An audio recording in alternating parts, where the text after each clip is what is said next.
এই প্রশিক্ষণে যারা অংশগ্রহণ করবে আপনার তাদেরকে আপনার খরচ কেমন লাগবে? আচ্ছা, এখানে ওই ওনাদের তেমন খরচ নাই, আবার আছে।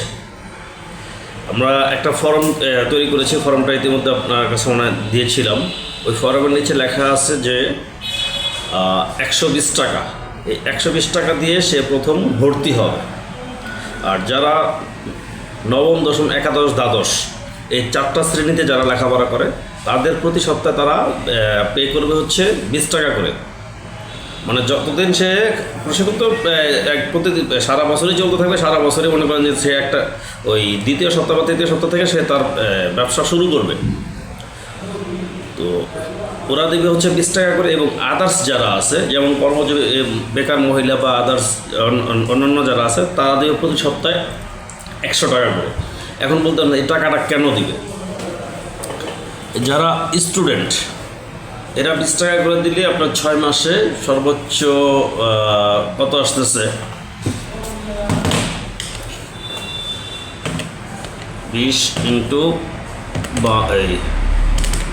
26, 20 ইন্টু 26, এরা দিচ্ছে হচ্ছে 520 টাকা।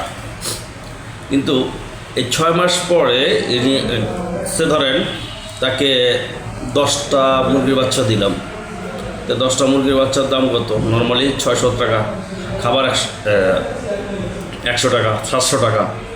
বাকি খাবার তাকে প্রসেস দেখাই দিলে এবং তার যে ওষুধ, এই ওষুধটা কিন্তু আবার আমরা সরবরাহ করব, ওষুধটা কিন্তু তার কিনা লাগতেছে না। এই 10টা মুরগির বাচ্চা কেন দেব? এই 10টা দিয়ে সে আগে শিখবে।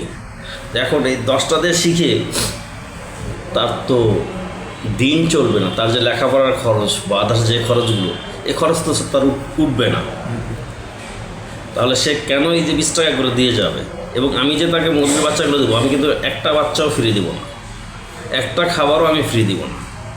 আমি এখন তাকে দিচ্ছি এই ভর্তি এবং এই টাকার 20 টাকার বিনিময়ে, কিন্তু এই টাকাটা তার কাছ থেকে হয়তো আমি ডিম নিয়ে অথবা সে মুরগি যখন বিক্রি করে ফেলবে, বিক্রি করার পরে ওই টাকা দিয়ে মনে করব। তবে অধিকাংশ আমরা ডিম নিয়ে পরিশোধ করবো টাকা, আমরা তাদের কাছ থেকে ডিমগুলো নিব, ডিম নিয়ে পরিশোধ করব। আর যাদের মাংসের প্রকল্প দিব তাদের আবার এই 10টা দিব না, তাদেরকে আবার মনে করেন যে আপনার নর্মাল সর্বনিম্ন প্রথমত 20টা, তারপর 50টা, তারপর 100টা।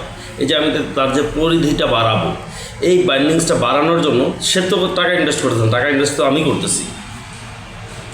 তা আমি যেহেতু ইনভেস্ট করছি, সে যদি প্রতি সপ্তাহের যে 20 টাকা এবং যাদের 100 টাকা, এই টাকাটা যদি তারা আমাকে পে করতে পারে, দেন তাহলে আমি বিনা সুদে তাকে আমি ওই বাড়তি যে টাকাটা, বাড়তি যে ফ্যাসিলিটি, এই ফ্যাসিলিটি আমি দিব।